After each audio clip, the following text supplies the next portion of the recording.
Maritime is where we're starting from, but it's by no means the starting point. Every cargo that moves from somewhere far away from maritime. It moves from land. And it also doesn't end in maritime, it ends on the land. What is maritime safety? It is concerned with the prevention of accidental damage, and I use that word deliberately, accidental damage. So something that are within our control, which if we manage very, very well, will prevent those accidents. It also includes protection of crew and passengers aboard vessels. So this is what maritime safety is all about. How do we walk in a place so that we prevent unnecessary accidents? I will try to draw some divide between security and safety. But the real enemy of safety, we have to identify him, is not non-compliance, but non-thinking. Sometimes we don't think enough about safety. And so that's where the problem is. If we do think about safety and security, then compliance will become a matter of course. Life at sea is much more unpredictable than life on land. So that gives us a challenge to plan and manage maritime safety. Otherwise, we will not be able to reap the economies that blue economy promises.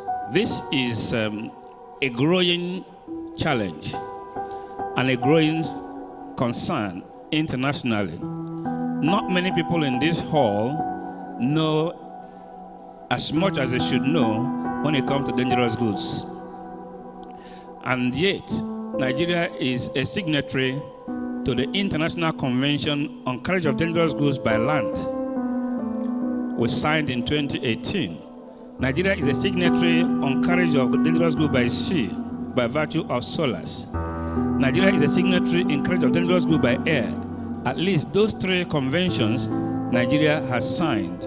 But I can tell you that even among workers in the industry, not many people know about that, and it's a mandatory convention.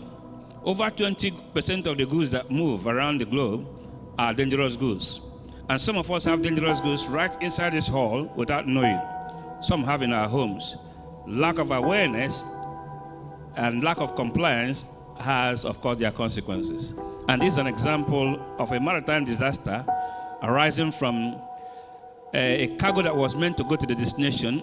The cargo never reached the destination, the ship never reached because somebody did not care to know well about dangerous goods. Then what is maritime security? Well, generally is a term used for the protection of vessels from internal and external threats, and the area from which ships and maritime operations need protection include terrorism, piracy, robbery, illegal trafficking of goods and people, and illegal fishing and pollution. Well, you can see that that is not really accident, but that is a threat to the maritime environment that we need to be aware of, and they are distinctly separate from each other, safety and security. We have maritime security appear in 4 dimensions.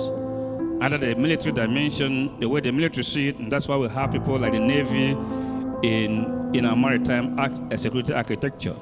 And we have the environmental side of the business where we discuss pollution and where pollution can become a security threat. And we also have the economic side and the political side. So these are matters that need to be covered under maritime security. And things like when you have fake drugs and fake products are security issues. Just like we have food security, fake products are an issue, a security issue to our economy, and we need to actually deal with that. And I'm happy to say that there is now a software that you can use to dictate a fake product. And this is a very big business for interested players. Right now, Nigeria has moved from a 200 nautical mile exclusive economic zone, EEZ, to 315 nautical miles. That's almost double the size of our exclusive economic zone. That increases the challenge that we will have in monitoring places that were not exclusive to Nigeria before. So we need to really take that into consideration as we recraft our new blue economy regime.